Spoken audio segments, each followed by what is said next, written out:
আসসালামু আলাইকুম রহমতুল্লাহি ওবরাকাতুহু। আজ ৭ই মে ২০২৫ ইংরেজি। এখন বাজে দুপুর ১২টা বেজে ১৪ মিনিট। তো যাই হোক, আসলে গতকাল আমার আমার জন্য আসলে গত ৬ই মে অনেক ইম্পর্টেন্ট একটা দিন ছিল। আমি আসলে আমার রেকর্ডিংটা আমি করতে পারিনি শেষ পর্যন্ত। আমি আসলে এতই বিজি ছিলাম সব কিছু নিয়ে, আমি এটা ভুলেই গিয়েছি।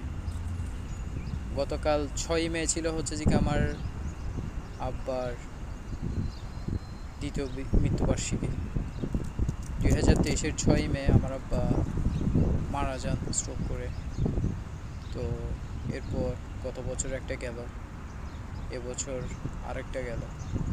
এখন ২ বছর পার হয়ে এখন ৩ বছর পড়েছে।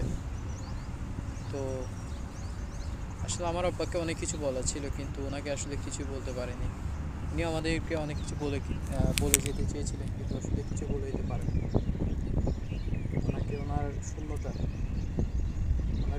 আসলে সবসময় আসলে আমাদেরকে ভাবায়। সবসময় আসলে আমরা ওনার চিন্তা করি। উনি অনেক স্পেশাল মানুষ ছিলেন আমাদের জন্য, বিশেষ করে আমার আম্মার জন্য, আমরা ভাই বোন যারা আছি আমাদের সবার জন্য। উনি আসলে সারা জীবনভর উনি কষ্ট করে গিয়েছেন আমাদের জন্য, আমাদের পিছনে।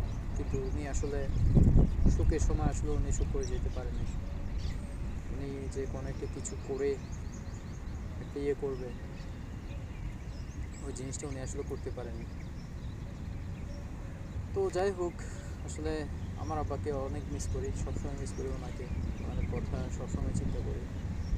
মাঝে মধ্যে আমার কাছে কিছু আছে, ভিডিও, অডিও কিছু কল আছে, যেগুলো আসলে আমার রেকর্ডিং করা আছে। অনেক সময় ওনার সাথে অনেক ধরনের কথাবার্তা বলেছিলাম, সেগুলো আমার ফোনে এখনও পর্যন্ত রয়ে গিয়েছে। মাঝে মধ্যে যখন কল রেকর্ডিংগুলো যখন শুনি, মনে হয় যে আমার আব্বা আমার পাশে এখানে বসে আছে, দাঁড়িয়ে আছে, উনি আমার সাথে কথা বলছেন। ওনাকে এখন আব্বা বললে, আব্বু বললে উনির সাথে সাথে সারা জীবন এরকম মনে হয়।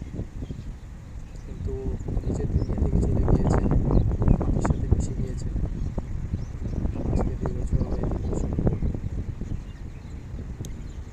তো যাই হোক, আমার আব্বার জন্য দোয়া করি, ওনার আত্মার মাগফিরাত কামনা করছি। আর জানাতে বিশেষ চট্টগ্রামের প্রণামী, যেখানে থেকে ভালোই থেকে আল্লাহ তালার কাছে এটাই প্রার্থনা করি, এটাই দোয়া করি। আল্লাহ তালা যেন ওনার খবরটাকে যেন জান্নাতের বাগিচা বানিয়ে দেন, ওনার সকল ভুল ত্রুটি ক্ষমা করে দেন।